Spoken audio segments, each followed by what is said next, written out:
কত কথা হয়েছিল সে রাতে, চাঁদটাও ছিল জেগে সাথে।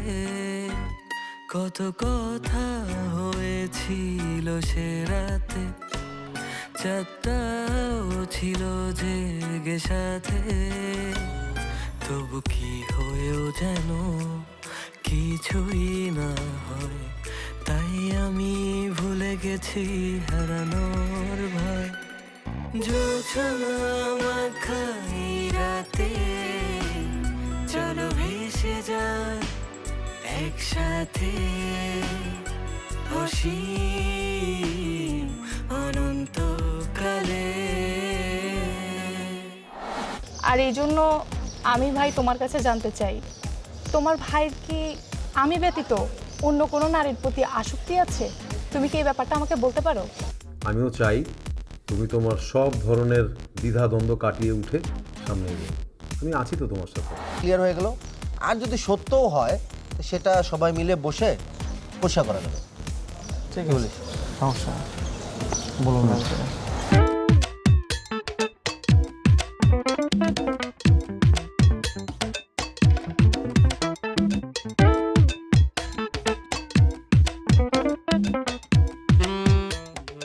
এই ফিটিং বাজ ভাই, কি খবর?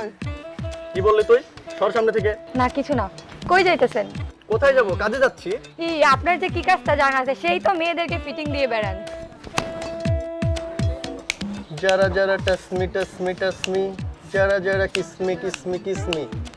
নেক্সট টাইম আমার সাথে কথা বলার আগে এটা মনে রাখবি, ঠিক আছে?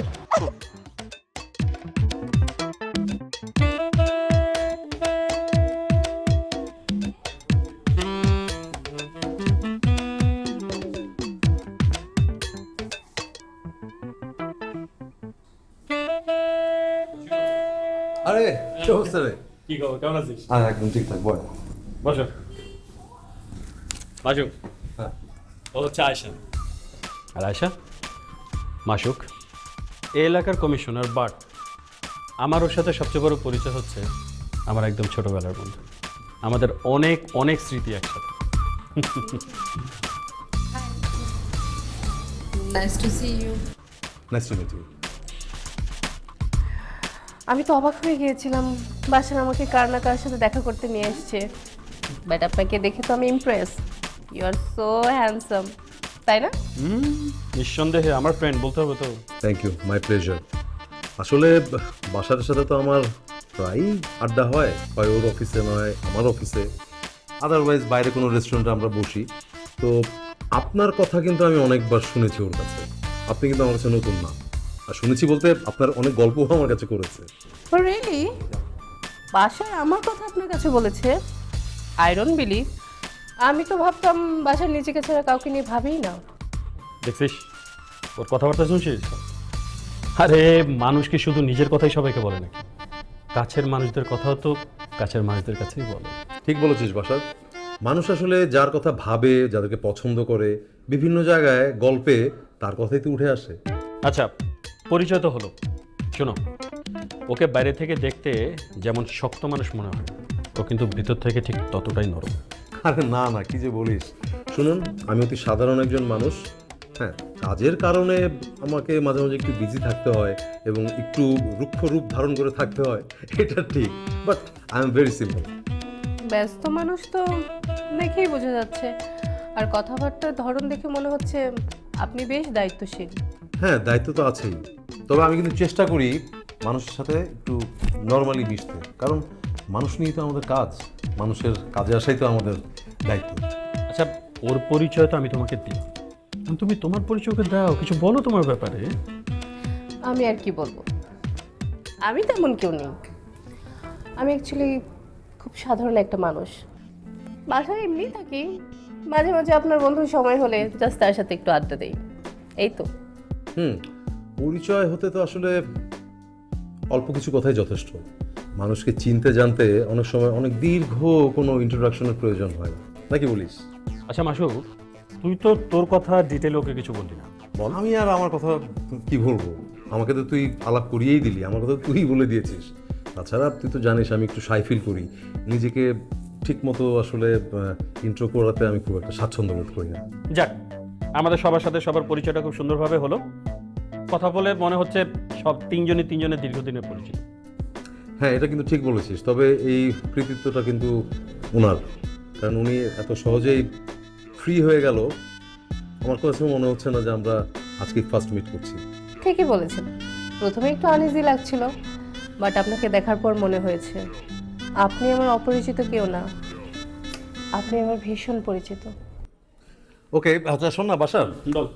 ওই যে আমরা একটা রেস্টুরেন্টে লাঞ্চ করি না মাঝে মাঝে, ওটা খাবারটা আবার অর্ডার করে আনি, উনি খেয়ে অনেক মজা হবে। আজকে করি কোনো কাজ নেই তো, তারা আছে কোনো, একসাথে আমরা লাঞ্চ করতে পারি। আমি আপনার হাতের কফি খেতে চাই। এই গল্পটা করেছিস না যে আমি ভালো কফি করতে পারি? কিছু বাদ দিইনি, সব বলছি। ওকে, অবশ্যই কফি করে খাবো, আগে লাঞ্চের অর্ডারটা করি। হ্যাঁ, বাবু চলে আসছি আমি। এতক্ষণ তোমার আসার সময় হয়েছে? আমি কতক্ষণ ধরে বসে আছি, কি করতেছিল এতক্ষণ? রাস্তায় কত চিটার বাট্টার থাকে বলো, আমার তো সবার চোখ ফাঁকি দিয়ে আসা লাগলো। একদম ঢং করবা না, তোমার সব ঢং কিন্তু আমি বুঝি, বুঝছো? ঢং করবা না, এমনিতে মেজাজ খারাপ আছে।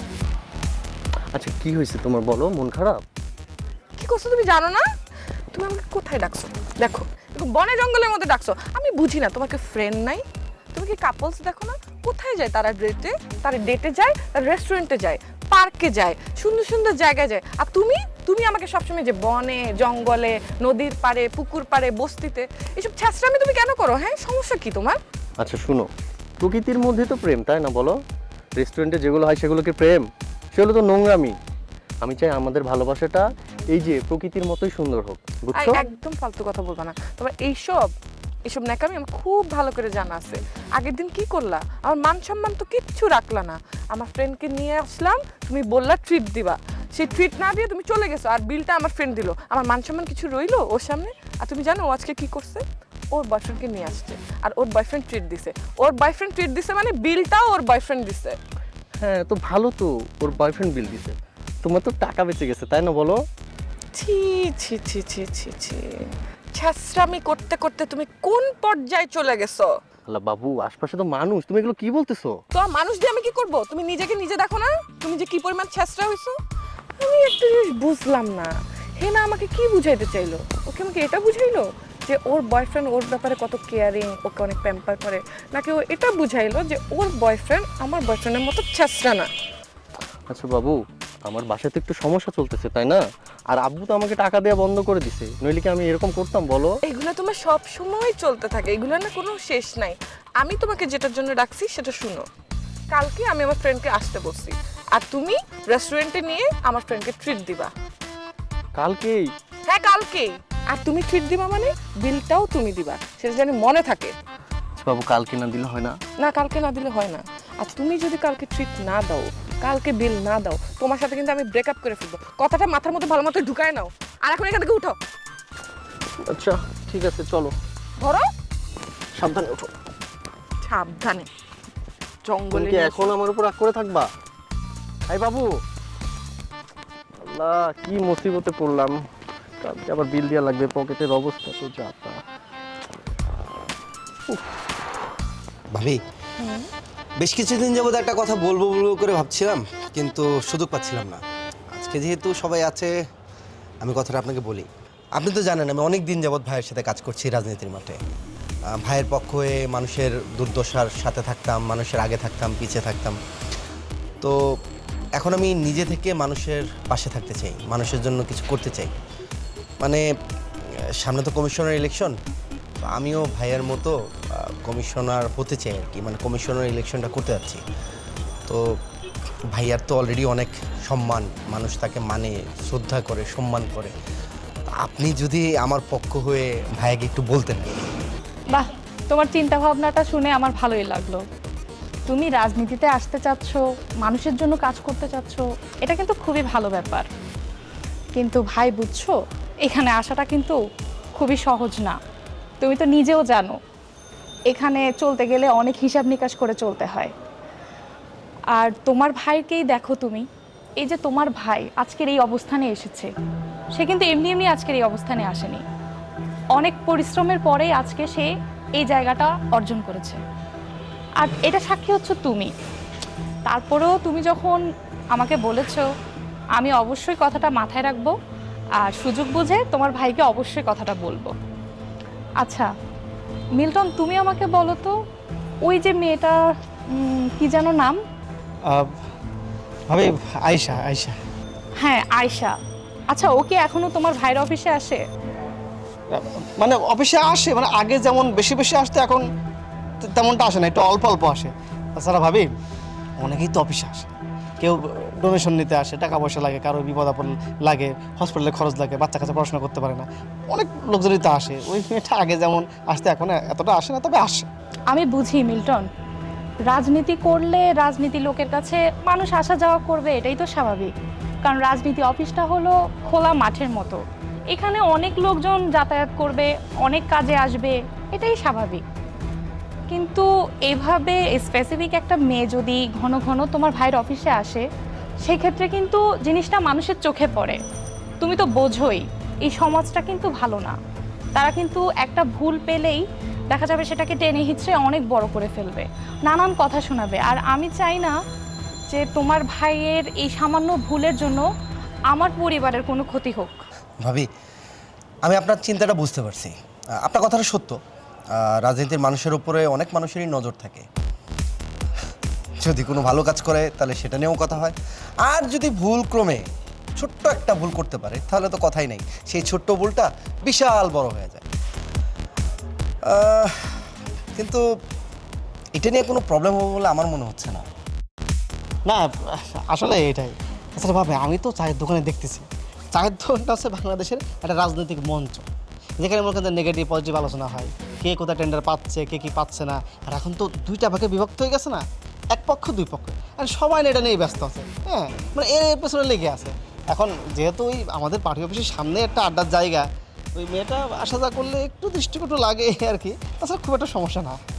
এই জন্যই তো আমার অনেক চিন্তা হয়, আমি এটা নিয়ে ভেবে ভেবে অনেক ভয়ে থাকি, কখন কি হয়ে যায়, তোমার ভাই কখন একটা ভুল করে বসে আর সেই ভুলের জেরে সবাই তার সম্মানটাকে হানি করে।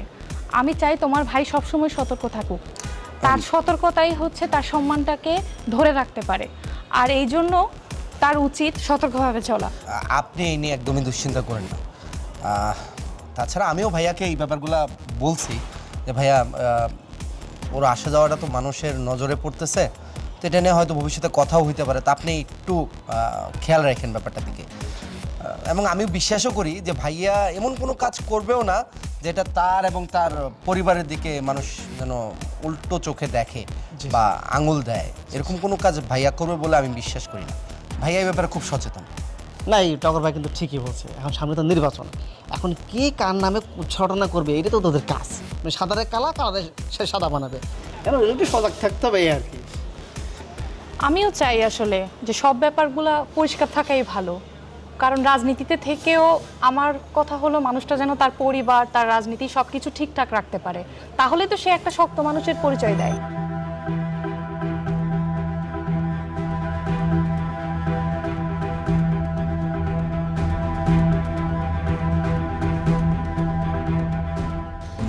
আরে Milton Milton Milton Milton Milton বুঝলাম না, তুমি ইদানিং আমরা দেখো না দেওয়ার বান করে একটা উঠে যাও গা। আরে না ওই গাড়ি ঝামেলা হয়েছে একটু সার্ভিসিং এ দিচ্ছি, লাগে আটটা তুই যে 17 ঘন্টা যাচ্ছিল। ও এই জন্য তো কই তোর গাড়ি কই, গাড়ি গ্যারেজে দিলি। আচ্ছা মিল্টন ভাই তোর একটা কথা কই, তুই রাগ টাগ করিস না। এই গাড়ির সাবজেক্টটা ছাড়াও তুই কিন্তু আসলে আমার সাথে কিন্তু আগের মতো খোলাখুলি করে কথা বলিস না। তুই কিন্তু আমরা দেখলো সাইড কেটে চলে যাস, কেন জানি মনে হয় তুই দোনো নৌকায় পাড়া দিয়ে চলতেছিস। তুই সত্যি করে কবি, সরাসরি জিজ্ঞেস করলাম, ভাবি কি তোরে কোনো পয়সা পাতি দেয়? ভাই তুমি এটা মনে করো, জিনিসটা বুঝলাম না। ভাবির লাগে আমার একটা ভালো সম্পর্ক, তাছাড়া ভাবি তো শুধু আমার সাথে না, ভাবি মনে করেন যে রাজনীতির মাঠে আমাদের দুজন ছাড়াও এই মহল্লায় বহু মানুষের সাথে আলাপ আলোচনা করে, এর কথা কয়ে লাভ নাই। আর আমি তো এরকম কিছু কই না, তো তোমাদের কোনো ক্ষতি হবে না? তা না, ক্ষতি হয় তা আমি কই না, তো আমার না খুব সন্দেহ হইতেছে, নাইলে কে টেন্ডার পাইলো, কে অফিসে আসতেছে যাইতেছে, এই নিউজ ভাবির কেন যাচ্ছে কেমনি, আমি না কোনোভাবে হিসাব মিলাইতে পারতেছি না। তাছাড়া আমার কাছে সলিড ইনফরমেশন আছে যে নিউজগুলো তুই দিচ্ছিস। কি কি কি কি আমি ইনফরমেশন দেবো? আমি আন্দাজে কইলে আমি বারবার কইলাম না, ভাবি কিন্তু নিজে যে খোঁজ খবর নিতেছে, কোন জায়গায় টেন্ডার পাস হয়, কোন বিল্ডিং হইতেছে, কোন জায়গায় ড্রেনে কাজ চলতেছে, আমি সব ইনফরমেশন কিন্তু নিজে কিন্তু নিয়ে নাই কিন্তু।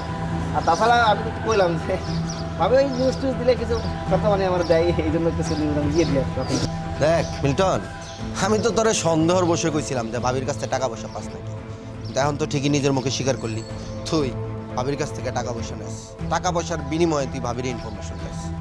আচ্ছা মিল্টন, এই যে ভুল মানুষের ইনফরমেশন দিতেছ, কালকে যে ভুল মানুষগুলা তোরা ব্যবহার করে টিস্যু পেপারের মতো রাস্তার মধ্যে ফালাই দিয়ে যাইব গা, তখন কি করবি? মানে একটা কথা বলি ভাই, আমি না কখনো রং ইনফরমেশন দিই, আমি যেটা কানে শুনি, যেটা দেখি সেই ইনফরমেশন দিই। আর তুমি তো আমার ভাই, আমি তোমার ইনফরমেশন দেবো না, তোমার নামে যদি কিছু কয় এটা তো তোমারই করে, তোমার ভালো লাগে। ভাবির বিষয়টা হচ্ছে কি, আমি যেটা অফিসে দেখি, ভাইয়ের বিষয়ে দেখি, আমি ভাবি দেখি, ঠিক আছে? দুই না হয়তো পা দেওয়ার কিছু না, আমি তো মানুষের ভালো লাগে করতেছি, আমি ফটো দেওয়া করতেছি। কিন্তু কাহিনী কি মিল্টন, তুই যদি দোনো নৌকায় পা দিয়া চলস, তাহলে তো মাঝ নদীতে যায় ডুববা যাওয়ার আশঙ্কা বেশি। তাই আর কি তোরে সাবধান করার চেষ্টা। আচ্ছা ঠিক আছে, তাহলে আমি এখন থেকে এটা একটু হিসাব রাখুন ভাই। আমি জায়গা বলতেছি, ওই যে আমগো ইয়াতে তোমার 3 নম্বর সেক্টরে ওটা কাজ পাইছে, ওই একটু দেখা আমার একটু ক্যাশ পানি। তাই নাকি? আচ্ছা ঠিক আছে, তুই ইনফরমেশন পাঠাইস, তুই তো ইনফরমেশন মাস্টার, তুই ইনফরমেশন পুরাটা পাঠাইস, ডিটেলসটা একটা আমি করে মনে হয়। ঠিক আছে, লোক ভাই চা খাই। হ্যাঁ চল।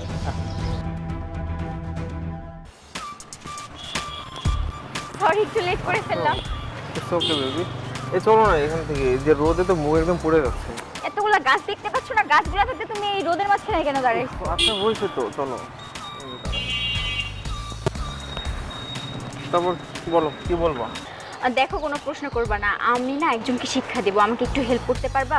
হ্যাঁ বা না, যে কোনো একটা উত্তর দাও। শিক্ষাটা তো ভালো কাজ, অবশ্যই আমি তোমার সাথে আছি। কি করতে হবে বলো? কোনো অশিক্ষিত লোককে শিক্ষা দিব না, একজন ভদ্রের নামে ছেঁচড়া লোককে শিক্ষা দিতে হবে। আচ্ছা ঠিক আছে। আচ্ছা আমি তোমাকে সবকিছু বলে দিব, তুমি হচ্ছে এখন যাও, আমি পরে দেখা করবো, ঠিক আছে? বাসায় আচ্ছা। একটু প্যারা দিয়ে আসছি তো। আচ্ছা ঠিক আছে, ওকে বাই। আরে পরে কইছি চেকটা ক্লিয়ার করতে, তুই ক্লিয়ার কর, এত কথা কসকে রাখ, পরে কথা বলতেছি। কিরে বন্ধু, বলা নেই কওয়া নেই, হুট করে অফিসে চলে আসলি। আসিস কেমন? ঠিক অপমান করলি আমারে? অপমান কেন? তোর অফিসে আসার জন্য আমার কারো অনুমতি অথবা কারো ফোন করতে হবে, এই বিষয়টা তো আমি বুঝলাম না না, তুই যখনই আসিস আমার এখানে, আমার অফিসে হোক বা বাসায় হোক, তুই তো আগে থেকে আমার ইনফর্ম করে আসিস, এর জন্য বললাম। এই দেখ, আইসা দেখছিস আমি অফিসে নাই, বসেছিলি, এই বসে থাকতে হইতো না, ফোন দিলে বলতাম টাইম, ওই টাইমে চলে আসতো। আচ্ছা ঠিক আছে, ওটা কোনো সমস্যা নেই, কাজের জন্য অপেক্ষা করা যায়। তবে তুই ভুল বলস তো, আজকে তোর কাছে একটা প্রয়োজন নিয়ে আসছি। না, এটা তোকে দেখে বুঝতেছি ঝামেলা হয়েছে কোনো, বলতো আমরা। ঝামেলা না হয় না, কিন্তু হওয়ার পথে। কেমন? জমিটা যেটা নিয়ে আমাকে এত মাথা ব্যথা, বহুত মানুষ লাগছে কিন্তু এটার পিছনে, এবং এইবার কিন্তু খুব বড় বড় লোক এবং রাজনীতির খুব বড় বড় প্যাকাপালা মানুষ এটার পিছনে লাগছে। তো তোর কিন্তু এবার খুব সাবধানে চাল চালতে হবে। এর মানে আমাদের লাস্ট মিটিংয়ে আমরা যে আলোচনাটা করছিলাম ওটি সত্যি হইল, চ্যাংরা চ্যাংরা পোলা পাইন যে ট্রেনার ড্রপ করতেছে, ওদের পিছনে আসলে রাঘব বল আছে, রাইট? নাইলে এত বড় সাহস ওরা কই থেকে পাইব ঠিক আমারে। আর আমিও একটা জিনিস খেয়াল করছি, লাস্ট কয়েকদিন ধরে আন্ডারগ্রাউন্ড একটু নাড়াচাড়া শুরু করছে কিছু মানুষ, সম্ভবত বড় কোনো কিছুর জন্য প্রিপারেশন নিতেছে। এখানে ব্যাপারটা আরও বড়। একটু খুলে বল, তোর কাছে মনে হচ্ছে কোনো ইনফরমেশন আছে? এবার শত্রু ঘরের ভিতরেই আছে, তোর আশপাশে। তুই কার সাথে কি শেয়ার করছস সব কিছু তার আমি জানি না। তুমি যেহেতু অফিসে থাকো তোমার ভাইয়ের সাথে, তো তোমার ভাইয়ের অফিসে কে আসলো কে গেল, মানে ঘন ঘন কে আসতেছে, এই যে ব্যাপারগুলা তোমার নজর রাখতে হবে। তোমাকে যদি আমি কোনো কাজের ভিতর ইনভলভ করে দিতে পারি, আমার ধারণা তাহলে তোমার ডিপ্রেশনটা একটু কমে যেত। তোমার কি কোনো চয়েস আছে? ভাইয়া আমিও কয়েকদিন ধরে আসলে চিন্তা করছিলাম যে আমার নিজেরও আসলে একটু বিজি থাকা উচিত ক্লাসের বাইরে।